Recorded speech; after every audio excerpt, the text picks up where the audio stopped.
15가 종말론적인 신앙. 우리가 항상 예수 죽인 것을 몸에 짊어짐은 예수의 생명도 우리의 몸에 나타내게 하려 함이라. 우리 산자가 항상 예수님을 위하여 죽음에 넘기움은 예수님의 생명이 또한 우리 죽을 육체에 나타나게 하려 함이니라. 그동안 우리가 살펴본 신자의 신앙 현실이 뜻밖에도 절망과 실패로 나타난다는 것을 확인했습니다. 우리는 생각하기를 정당한 신앙과 실패한 신앙을 어떻게 구별하며 잘하고 있지 못하고 있는지를 어떻게 구별할 수 있는가라는 생각이 들 것입니다. 그래서 다시 한번 성경이 가르치는 바 하나님께서 자녀들에게 의도하시고 목적하시는 신앙의 내용들을 이 시점에서 제대로 되짚어 볼 필요가 있습니다. 신자의 신앙 훈련은 본질적으로 인간의 죄악된 본성을 확인하여 자신을 부인하는 일과 하나님으로만 모든 필요와 소원을 가지는 항복으로의 길입니다. 이러한 사실은 기독교 신앙의 큰 특징 중 하나가 종말론적이라는 데서 확인됩니다. 기독교 신앙의 특징을 하나님의 주권과 그분 주권의 유일하심인 유일신 사상 혹은 은혜, 믿음, 사랑 이런 여러 가지를 특징으로 제시할 수 있습니다. 그 중에 꼭 기억해야 할 특징은 기독교 신앙은 종말론적이라는 사실입니다. 종말론적이라는 것은 하나님께서 계획과 목표를 가지고 계시다는 뜻이며 그것이 아직 다 이루어지지 않았다는 이야기입니다. 아직 현실이 하나님께서 계획하시고 목표하신 것이 다 실현되지 않고 약속하신 어느 날 그 최후의 시간까지로 미루어져 있고 그러나 그것이 어떤 방해나 혹은 하나님의 능력 부족 때문에 지연되는 것이 아니라 그 뜻하심이 다 완성되도록 하시는 목적을 위하여 그 일을 다 이루시기 위하여 시간과 과정을 가지고 계신다라는 뜻입니다. 하나님께서는 약속하시고 목적하신 것을 모두 다 아실 것입니다. 즉, 이 이야기는 하나님의 모든 약속인 신자들이 가지는 믿음들은 그 실현과 그 완성을 위하여 과정과 여러 단계가 있는데 시간이 필요한 것이다라는 것입니다. 우리의 신앙생활에서 가장 두드러지게 등장하는 큰 오해는 종교라는 것이 갖는 초월성 때문에 그것이 시간과 공간을 초월하는 답으로 결과되기를 신자들은 바랍니다. 우리가 열심히 기도하고 간절히 서원하는 그 모든 것이 사실은 시간과 과정이 필요 없이 그 결과가 이루어질 수 있다고 믿기 때문입니다. 물론 하나님께서 원하시면 그렇게 하실 수 있습니다. 그러나 하나님께서는 시간을 두고 과정을 두고 그 약속하신 것을 이루시겠다고 성경은 밝히고 있습니다. 왜냐하면 이런 시간과 과정의 필요는 하나님 쪽에서 일하시는데 시간이 필요해서가 아니라 우리라는 존재가 유한한 인간이기 때문에 하나님께서 목적하시는 것이 우리에게 이루어지기 위하여 시간이 필요하다는 것입니다. 그것은 다시 말해서 하나님께서 목적하시는 신앙의 완성과 그 결국은 신자의 신앙 인격의 완성이기 때문에 그렇습니다. 하나님은 전지전능한 분이시기 때문에 시간과 공간을 초월해서 모든 걸 다 하실 수 있어요.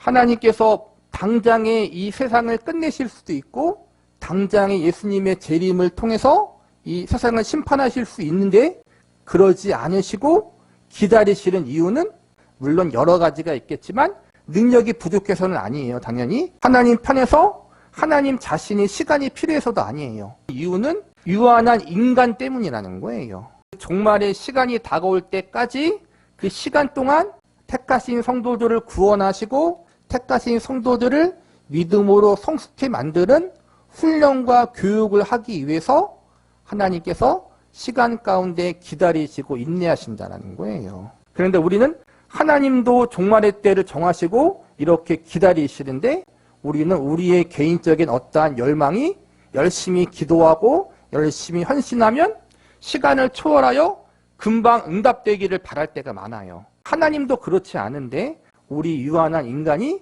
자꾸 초월적인 것만 원한다는 거예요. 그러지 말자라는 거예요. 하나님께서는 초월적으로 역사하실 수 있는 분이지만 시간을 가지고 종말의 때를 기다리시는 것처럼, 그리고 그 과정 가운데 택하신 성도들을 부르시고 그들을 훈련시키는 것처럼 우리 가운데 우리가 기도하고 우리가 열망하고 우리가 소원하는 거룩한 제목들, 거룩한 것들이 있지만 그것이 초월적으로 이루어지기를 바라기보다는 하나님이 계획하신 것처럼 시간을 가지고 조금씩 그것이 이루어지고 성취되어지기를 기다리고 인내하는 믿음을 가져야 한다는 거예요. 우리가 살고 있는 인생이 시간의 흐름이고 공간 속이잖아요. 그 속에서 하나님이 우리의 믿음과 인격을 성숙하게 만들어 가신다. 초월적인 전지전능한 하나님이 시간과 공간 속에서 일하신다. 왜냐하면 유한한 우리를 위해서 그렇게 배려하신 거란 말이에요. 신앙의 가장 중요한 본질이 무엇이 생기거나 만들어지는 것이 아니라 우리 자신이 그렇게 되어야 하는 것입니다.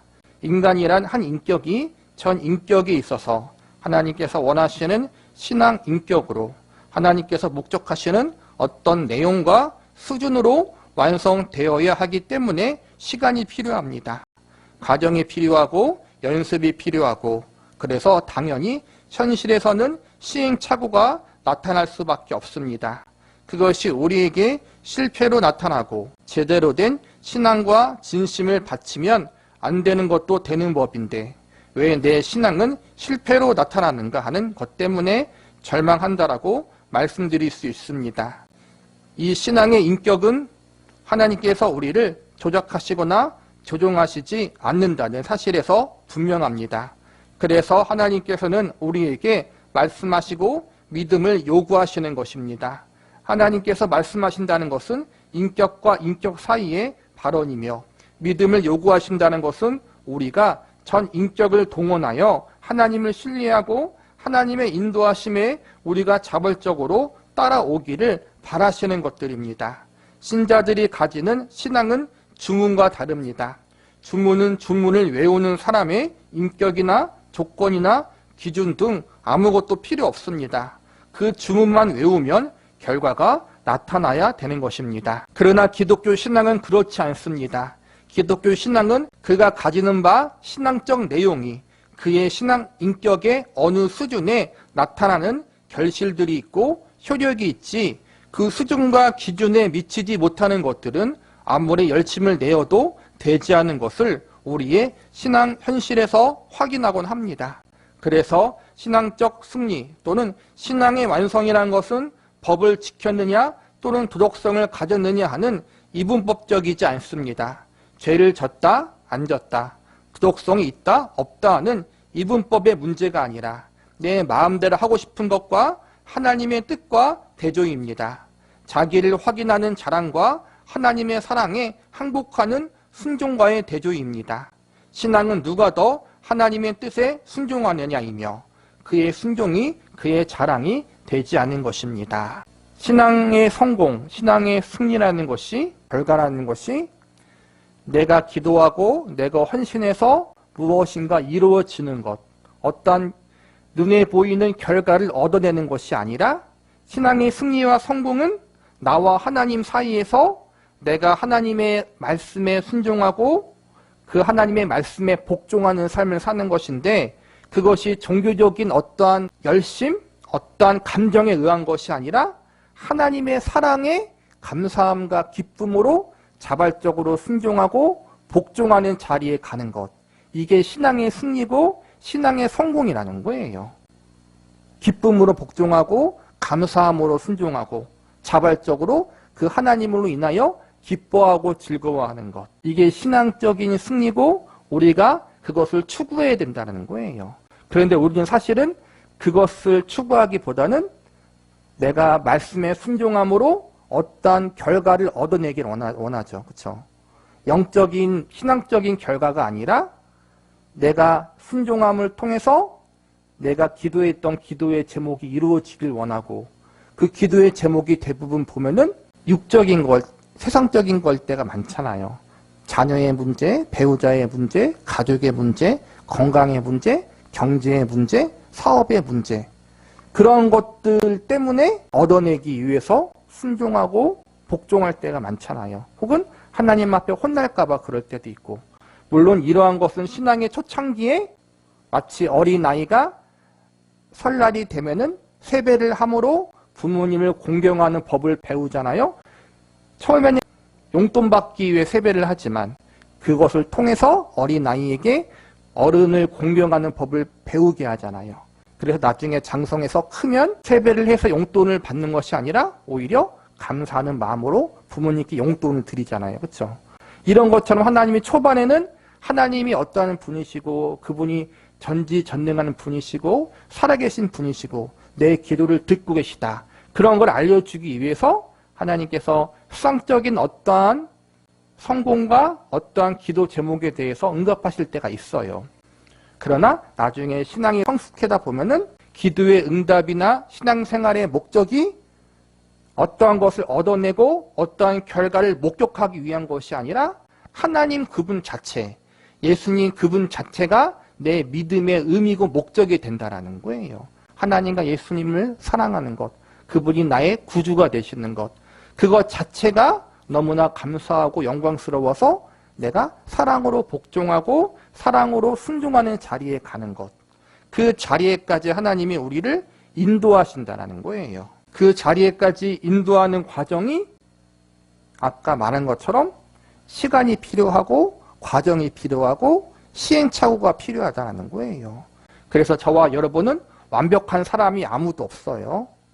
쓰러지고 넘어지고 실패하고 때로는 내가 맞다고 우기다가 여러 사람 들이받고 시험에 들게 만들고 나도 시험에 들고 그러한 과정을 거쳐서 조금씩 내가 변화되고 조금씩 교정되는 거예요.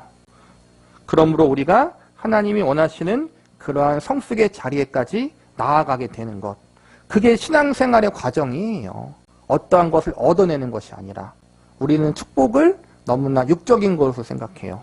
하나님이 우리에게 주시는 축복은 그런 것도 포함될 수 있지만 가장 중요한 축복은 하나님을 알아가고 그분을 사랑하고 그분을 닮아가는 거잖아요. 그분 자체가 우리의 삶의 의미고 신앙생활의 목적이 되는 거예요.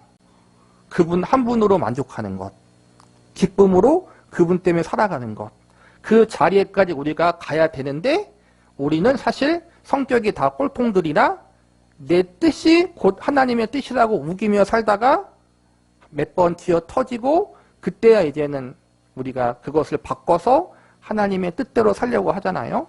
근데 이러한 시행착오를 겪어서 마침내 하나님 자체, 그분을 기뻐하는 마음, 사랑하는 마음으로 신앙생활을 하고 순종하고 복종하고 그분의 사랑에 설득당해서 나아가는 자리에까지 가게 되는데 그 자리에까지 하나님이 우리를 인도하시기 위해서 기다리시고 인내하시고 간섭하신다라는 거예요.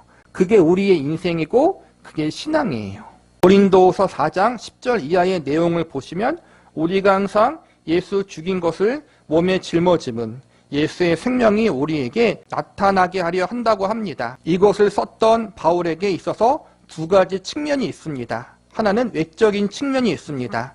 당시 기독교는 로마 사회에서 핍박받는 현실 속에서 언제나 목숨을 걸어야 했고 늘 죽음 앞에 직면해 있었습니다. 그래서 항상 예수 죽인 것을 몸에 짊어진다는 것은 예수를 죽이는 세상의 세력 앞에, 위협 앞에 노출되어 있고 그 위협의 공격 대상으로 늘 죽음 앞에 있었습니다. 그럼에도 불구하고 그들이 죽음을 감수해야 되는 세상의 죄악된 풍조 앞에서도 하나님을 반대하는 큰 세력 앞에서도 신앙을 방해받지 않았습니다. 오히려 세상의 반대와 반대하는 세력에 쫓기는 처지로 있는 것을 통해 예수가 왜 죽었느냐를 증언하는, 그리고 죽음을 무릅쓰고 왜 예수를 믿는가라는 생명이 드러나는 일로 쓰임을 받았다고 지금 자신의 처지를 설명하고 있습니다. 예수 죽인 것을 몸에 짊어지는 이 일은 우리 각자가 매일의 삶 속에서 신앙의 현실 속에서 예수 그리스도를 십자가에 못 박는 현실 속에 있는 것을 말합니다. 예수님께서는 아직도 우리를 위하여 죽으셔야 할 만큼 우리는 완성되지 않았습니다. 그러면 자폭을 해야 하는가? 혀 깨물고 죽어야 되지 않은가? 그렇지 않습니다. 그 이유는 그리스도의 죽으심이 예수를 죽인 자들을 위하여 죽은 것이기 때문에 내가 이것을 감수하며 그리스도의 죽으심의 그 승리가 나에게 결과될 것을 믿어 예수 죽인 것을 짊어지라는 이야기가 되는 것입니다. 우리가 이런 외적인 공격과 위협 앞에 아직도 노출되어 있는 것은 하나님께서 약속하시어 이루실 결과가 아직 현실화되지 않았다는 뜻이며, 그것은 세상이라는 환경과 조건에서만 그런 것이 아니라 예수를 믿는 각 성도의 현실에서도 그렇다는 이야기입니다. 그러므로 진정한 신자의 현실은 실패입니다. 스스로 느끼기에 실패이고 절망이어야 옳습니다. 이것은 무엇과 같은가 하면 모든 고수들은 어떤 분야, 이건 어떤 종목이든지 한계와 공포를 압니다. 그러나 모든 하수들은 가능성만 압니다. 시험을 보고 나서 공부를 못한 학생들은 이번에는 시험 잘 봤다고 합니다. 그러나 공부를 열심히 한 고수들은 망했다고 합니다. 성적이 발표되면 망한 학생은 96점이고 잘 본 학생은 42점입니다. 96점은 왜 망했다고 합니까? 100점을 맞아야 본전인데 하나 틀렸다는 말입니다. 그러나 하수는 찍은 게 몇 개 맞았다는 말입니다. 신앙생활도 비슷하다라는 거예요. 신앙이 성숙할수록 작은 것에 대해서도 민감해요. 작은 실수, 작은 넘어짐에도 크게 부담을 가진다라는 거예요. 그런데 신앙이 아직 성숙하지 않은 사람들은 그냥 주일 빠지지 않고 다니는 것만 해도 나 잘하고 있다, 그렇게 생각하고 있다라는 거예요. 그러므로 진짜 신앙생활은 성도들이 실패하고 넘어지고 좌절할 일이 더 많다라는 거예요. 마냥 기쁘지만은 않다라는 거예요. 우리의 연약함 때문에. 그래서 우리 안에 예수님의 죽으심이 매일 필요하다는 게 이거예요. 우리의 죄인된 모습이 매일매일 드러나기 때문에 예수님께서 죽으셨구나라는 사실을 우리가 매일매일 깨닫게 된다는 거예요. 물론 마지막에는 내가 죄인 되었기 때문에 예수님이 십자가에 죽으셨구나, 예수님이 죽으실 수밖에 없을 정도로 나는 죄인이구나, 이걸 깨닫고 낙심하지만 다시 부활하신 예수님을 통해서 다시 일어서는 건 맞지만 그 과정 가운데 내 절망을 맛보고 다시 일어선 사람과 그런 절망 없이 마냥 기쁜 사람과의 성숙의 차이는 분명히 다르다라는 거예요. 나의 연약함과 나의 죄성을 아는 사람과 그걸 모르는 사람과 신앙생활의 차이는 천지 차이라는 거예요.